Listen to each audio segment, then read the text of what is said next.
오늘 본문 창세기 10장은 노아의 족보, 후손들의 이름이 가득 채워져 있습니다.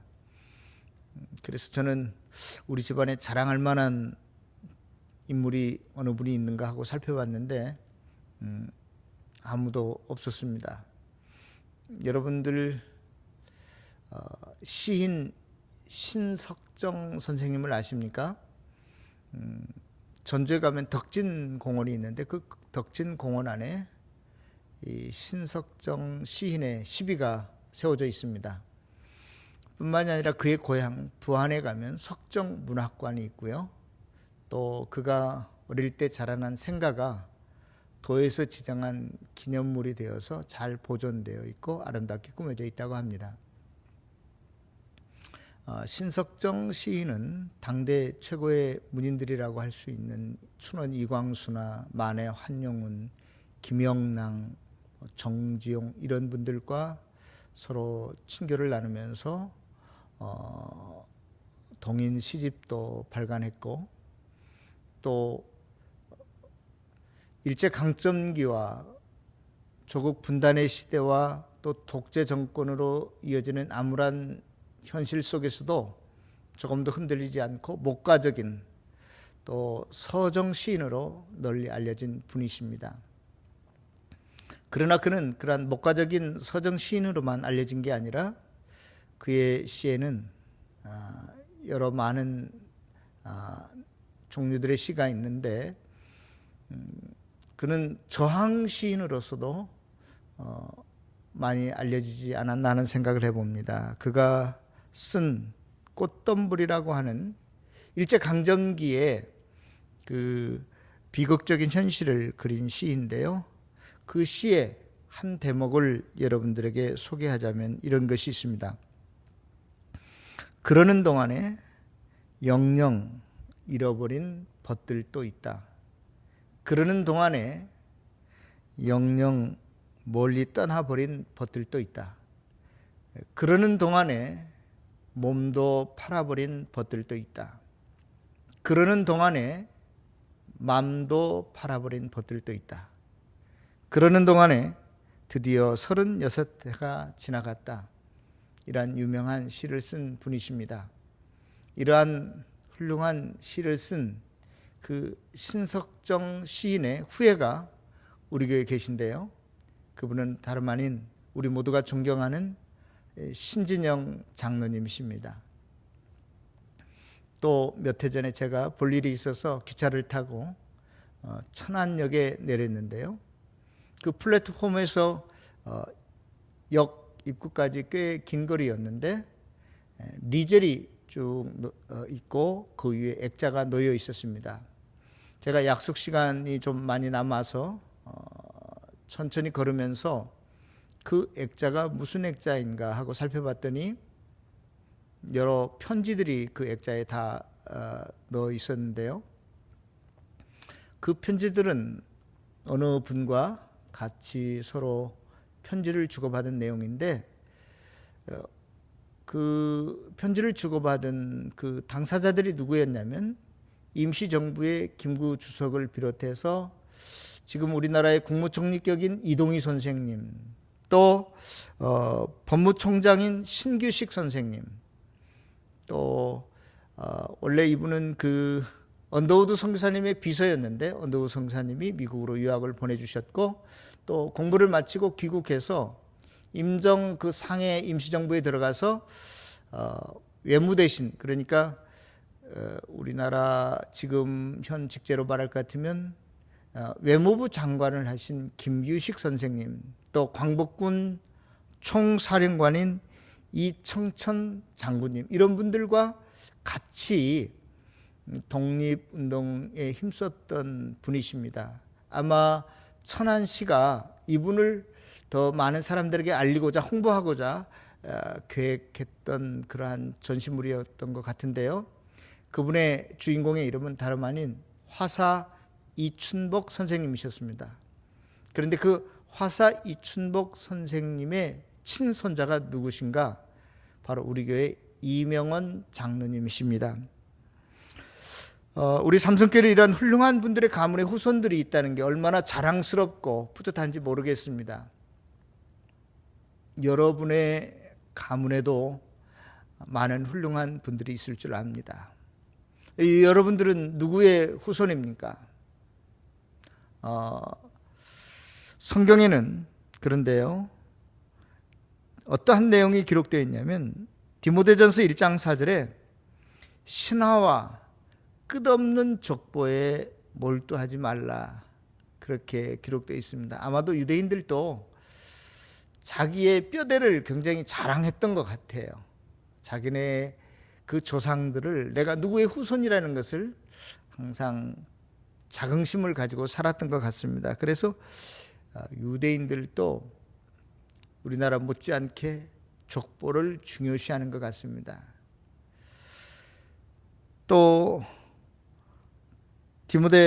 디도서 3장 9절에 보면 어리석은 변론과 족보 이야기에 대해서 다투지 말고 피해라, 그렇게 말하고 있는데, 왜 성경은 오늘 본문에도 노아의 족보를 기록하고 있고 창세기에만 해도 또 다른 족보가 10개씩이나 나오고 있는가? 오늘 창세기 10장에 나와 있는 노아의 족보는 70명인데요. 그 셈의 자손이 24명, 함의 자손이 30명, 또 야벳의 자손이 14명, 그래서 모두 다 70명입니다. 히브리인들은 이 숫자에도 큰 의미를 두고 있죠. 히브리인들은 하늘을 뜻할 때 3을 의미하고, 이 세상 동서남북 이 땅을 의미할 때 4를 상징한다라고 보았죠. 그래서 이 3과 4가 합쳐져서 7이 나오는데, 그래서 이 7은 완전한 숫자를 의미하기도 합니다. 이 7에 또 10을 곱하면 더 큰 확장된 의미로서의 완전과 또 가득 찬 어떤 충만함을 상징하는 숫자이기도 해요.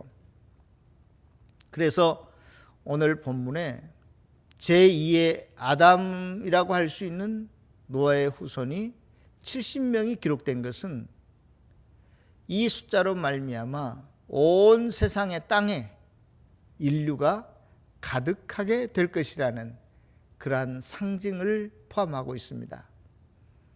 또 뿐만이 아니라 이 성경의 족보가 기록된 것은 너희들이 한 조상에서 나왔다는 것을 말하고 있는 것이죠. 너희들의 뿌리가 하나니까 너희들이 피부 색깔이 달라도, 너희들 중에 무슨 흑인종이 있고 황인종이 있고 백인종이 있고 기타 등등의 여러 피부 색깔이 달라도 너희들의 조상은 하나니까, 너희들 모두가 한 뿌리에서 나왔으니까 너희가 서로 싸워서는 안 된다. 서로 우애하고 화목하고 사랑하고 살아라라고 하는 메시지가 실은 족보 안에 들어있다라고 볼 수 있는 것이죠. 또 뿐만이 아닙니다. 여러 족보가 나오고 있지만 이 세상 모든 사람들을 두 종류로 나눈다면 어떻게 나눌 수 있겠는가? 하나님을 인정하는 하늘에 속한 족보, 구원받은 사람들이고, 또 다른 종류의 한 사람은 뭐냐? 한 부류의 사람들은 하나님을 인정하지 않는, 거듭나지 못한, 의인의 회중에 들어가지 못하는 지옥에 떨어지는 그러한 사람들의 이름이 성경에 기록됐다고 볼 수 있습니다. 자, 이렇게 이 세상에 여러 종류의 사람들이 있지만 이 세상을 딱 두 부류의 사람들로 나눈다면 하늘의 족보를 가진 사람과 이 땅의 족보를 가진 사람이라고 나눌 수 있는데요. 오늘 본문 10장 중에 한 사람을 한번 우리가 살펴보고자 합니다. 그는 6절에 나와 있는데요. 함의 아들들, 네 아들의 이름이 나오고 있죠. 구스, 미스라임, 붓, 가나안, 이 네 아들이 있습니다. 이 함의 첫째 아들인 구스는 또 누구를 낳게 되냐면 니므롯을 낳게 되는데요.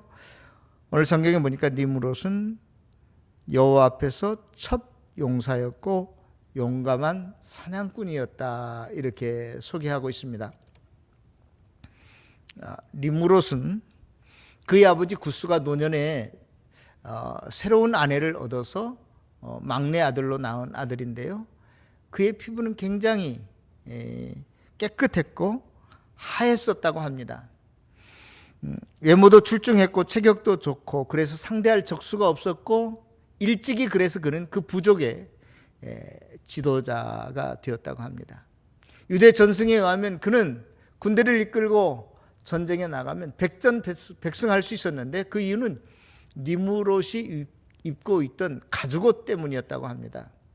유대 전승에 의하면 이 가죽은 어떤 가죽옷이었냐면, 아담과 하와가 죄를 짓고 에덴 동산에서 쫓겨날 때 하나님께서 직접 지어주신 그 가죽옷, 그래서 이 가죽옷은 어떠한 그 창과 칼에도 찔리지 않는 그런 단단한 가죽옷이었고, 이 가죽옷을 입고 전쟁에 나가면 적들이 손에 그 칼과 방패를 들고 오지만 이 가죽 앞에 서면 모든 기운을 잃어버리고 가졌던 그 칼과 방패를 땅에 떨어뜨리는 신비한 능력을 가지고 있었다고 해요. 아무튼 그는 오늘 성경의 10장에, 창세기 10장에 기록되어 있기를, 그는 하나님 앞에서 첫 용사였다, 그리고 사냥꾼이었다, 이렇게 설명하고 있습니다. 어떤 학자들은 이 사냥꾼은 어떤 사냥꾼이었는가, 사람을 사냥했던 사냥꾼이었다, 이렇게도 해석하는 사람이 있어요. 그는 힘이 있고 기술이 좋았기 때문에 사람들을 그 압제했다라고 합니다. 폭군이었다라고도 그런 말합니다.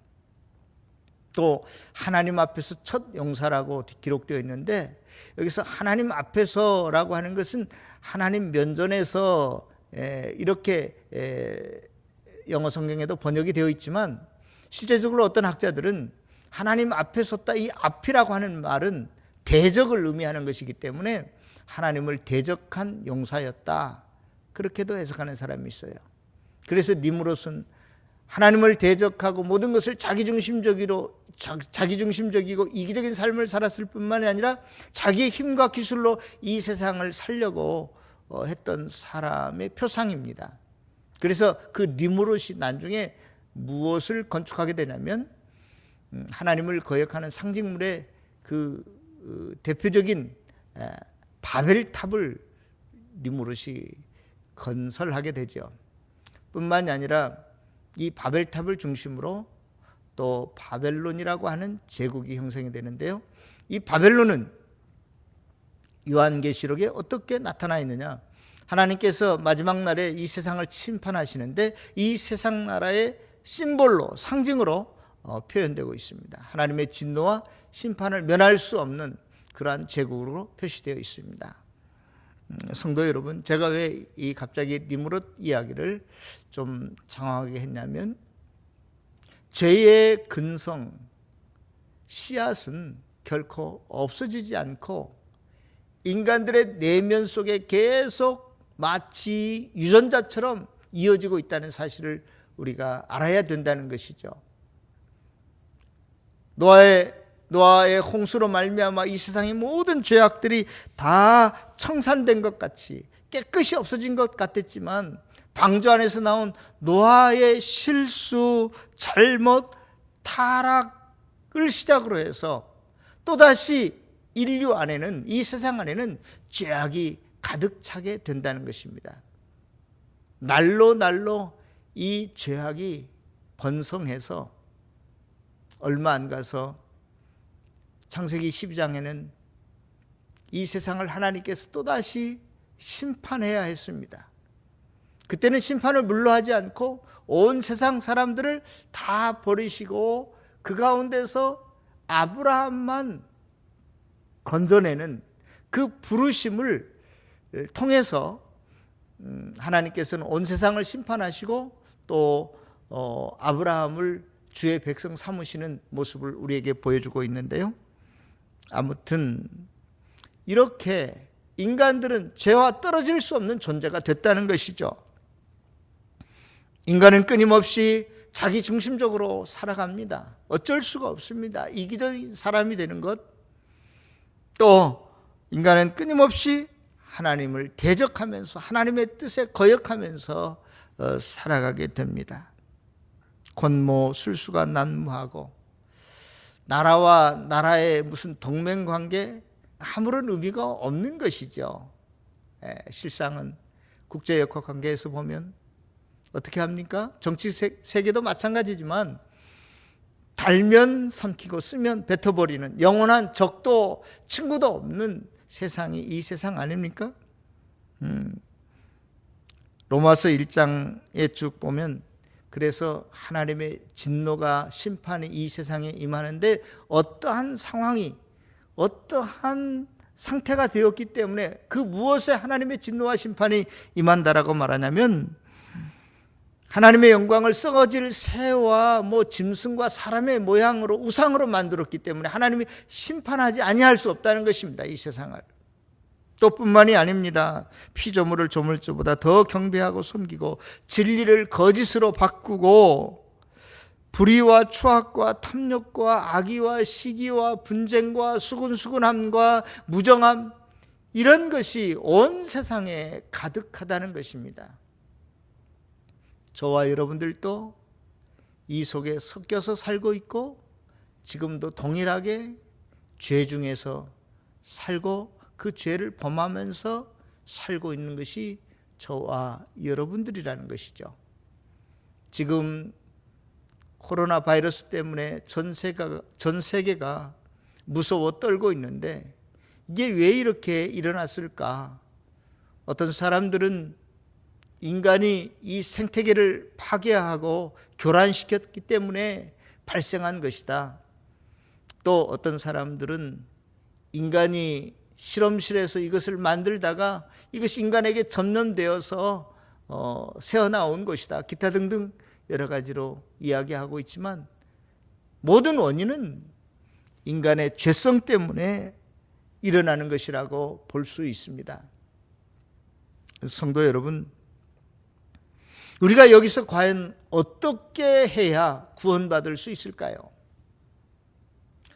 영적으로 이러한 상황 속에서 우리의 죄의 근본을 해결해 줄 수 있는 분은 오직 성경 속에서 말하고 있는 메시아 예수님밖에 없다라고 말하고 있습니다. 그런데요, 우리를 이 모든 억압과 죄악과 어려운 위기의 현실 속에서 우리를 구원해낼 자가 메시아인인데 예수님이신데 이 예수님은 두 가지 조건을 충족시켜야 합니다. 하나는 무엇이냐면 그가 우리의 죄를 위해서 용서해 주려면 그가 아무런 죄가 없어야 합니다.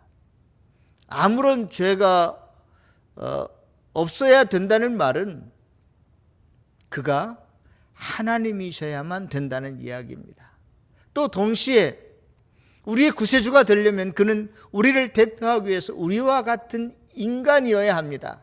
그래서 실은 창세기서부터 아담에서 노아 또 아브라함, 이삭, 야곱에게는 12명의 아들이 있었는데 그 중에 넷째 아들인 유다에서 다윗 왕이 나오고 또 요셉이 나옵니다.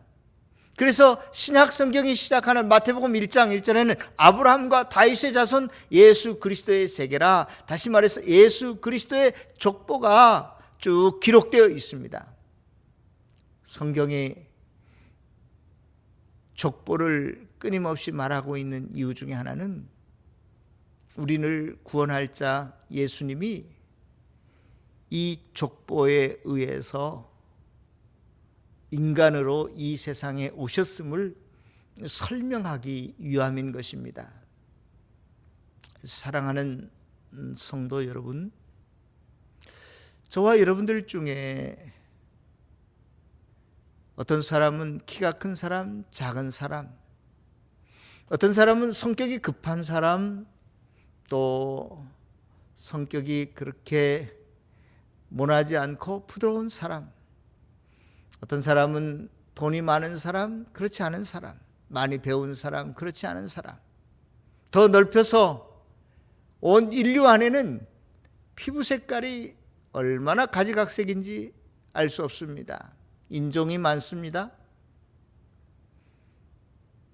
그러나 그러한 모든 것을 전혀 차별을 두거나 따지지 아니하고 하나님은 저와 여러분들을 향해서 끊임없이 사랑하시고 또 저와 여러분들을 하나님의 은혜 품 안에 품기를 원하십니다.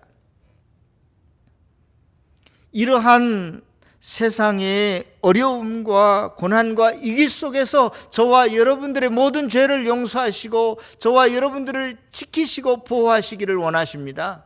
우리를 하늘의 백성 삼으시기를 원합니다. 또 우리의 이름이 하나님 나라의 생명책에 기록되기를 원하십니다. 어떻게 해서 우리의 모든 죄가 용서받고 현실의 어려움 속에서 우리가 구원받을 수 있는가? 다른 게 아니라 오직 예수 그리스도를 믿음으로 우리의 죄가 용서되고 우리가 하늘의 후손이 될 수 있다라고 성경은 말합니다. 그래서 요한복음 1장 12절에 영접하는 자 곧 그 이름을 믿는 자들에게는 하나님의 자녀가 되는 권세를 주셨으니 그렇게 약속하고 있어요. 저와 여러분들이 예수 그리스도를 영접하고 믿음으로 우리의 모든 죄가 용서되어지고 우리가 이 세상을 살아갈 때 어려움과 고난과 위기를 당하는데 거기에서 또한 구원을 얻을 수 있다라고 말합니다. 예수 그리스도를 믿음으로 이 믿음이 우리를 구원하고 이 믿음이 우리의 이름이 하늘나라의 생명책에 기록되게 한다는 것입니다. 성도 여러분, 예수 그리스도를 영접하셨습니까? 예수 그리스도를 믿고 계신가요? 이 믿음이 우리의 모든 죄를 용서하고 예수 그리스도가 우리를 하나님 나라로 인도하실 것입니다. 요즘 우리가 마가복음을 묵상하고 있는데 그 예수님은 또한 어떠한 분이시냐? 우리를 거듭나게 하고 우리의 영혼을 하나님 나라로 이끄시는 것뿐만이 아니라 이 세상의 삶 속에서도 우리를 지키시고 보호하시는 분으로 우리를 또한 치료하시는 분으로 소개하고 있습니다. 예수님께서 시몬 베드로의 장모가 열병에 걸렸다는 소식을 듣고 가서 그의 열병을 고쳐주셨습니다. 또 많은 군중들이 먹을 것이 없어서 허덕일 때 주님께서는 조그마한 떡덩이 5개와 물고기 2마리로 거기에 남자만 5,000명을 다 배불리 먹이시고 12광주리를 남게 하셨습니다. 12제자들이 갈릴리 바다를 건너가면서 심한 폭풍우를 만나게 됩니다. 거의 죽게 생겼습니다. 그런데 예수님께서 그 바람과 험한 바다를 잠잠케 하십니다. 온 세상을 만물을 말씀으로 창조하신 하나님, 온 우주 만물이 다 하나님의 피조물이기에 예수님께서는 성난 바다와 바람을 꾸짖으신데 바람과 바다가 즉시로 잔잔해졌습니다. 성도 여러분, 열죄를 혈중으로 앓던 여인이 믿음으로 나았습니다. 회당장 야이로의 딸은 이미 죽었어요.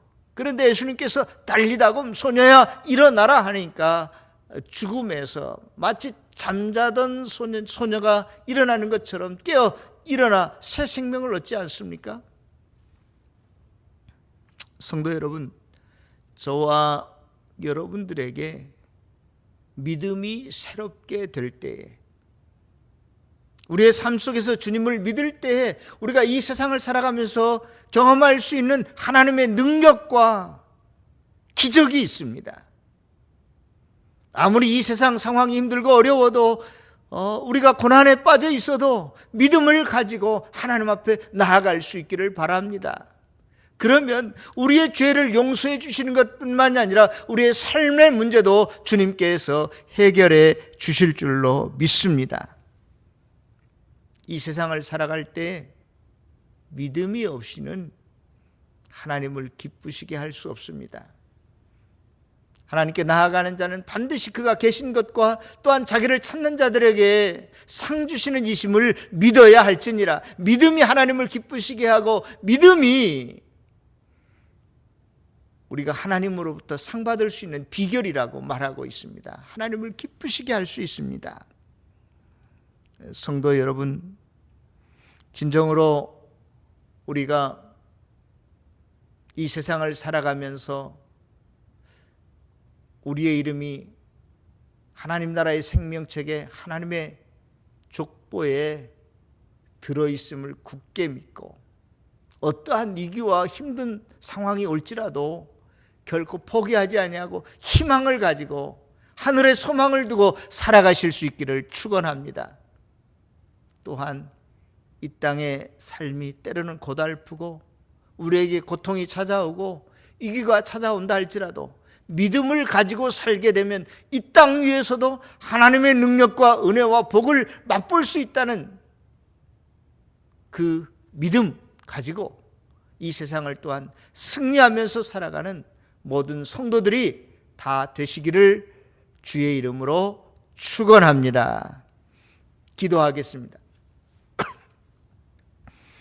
사랑과 은혜가 풍성하신 만군의 여호와 하나님 아버지, 오늘 우리가 창세기 10장을 통해서 온 인류가 조상이 하나이고 한 뿌리에서 나왔으므로 우리가 생각이 다르고 가진 것이 다르다 할지라도 어떤 사람은 황인종, 어떤 사람은 흑인종, 백인종이라 할지라도 우리가 서로 한 형제요 자매임을 깨닫고 우리가 서로 사이좋게 지낼 수 있는, 서로 우애하고 사랑할 수 있는 인류애를 바라면서 살아갈 수 있는 성도들이 다 될 수 있게 도와주시옵소서. 하나님 아버지, 또한 성경책에 이렇게 많은 사람들을 기록하고 있는 것은, 족보를 우리들에게 소개하고 있는 것은 이 족보에 따라서 우리를 구원할 자 예수 그리스도가 나왔다는 사실을 증명하고 있습니다. 하나님 아버지, 우리가 이 세상을 살아가면서 죄악에서 해방되어야 되겠습니다. 영적인 거듭남이 있어야 되겠습니다. 주님, 그러기 위해서 우리가 예수 그리스도를 영접함으로, 믿음으로 모든 죄악에서 해방되게 도와주시옵소서. 거듭나게 도와주시옵소서. 뿐만이 아니라 우리가 이 세상을 살아가는 동안에 어려움과 고난과 위기를 당한다 할지라도 예수 그리스도를 믿음으로 하나님의 능력과 은혜를 체험할 수 있게 도와주시옵시고, 하나님을 기쁘시게 하며 살아갈 수 있는, 하나님께 영광을 돌리며 살아갈 수 있는 우리 모두가 될 수 있도록 도와주시옵소서.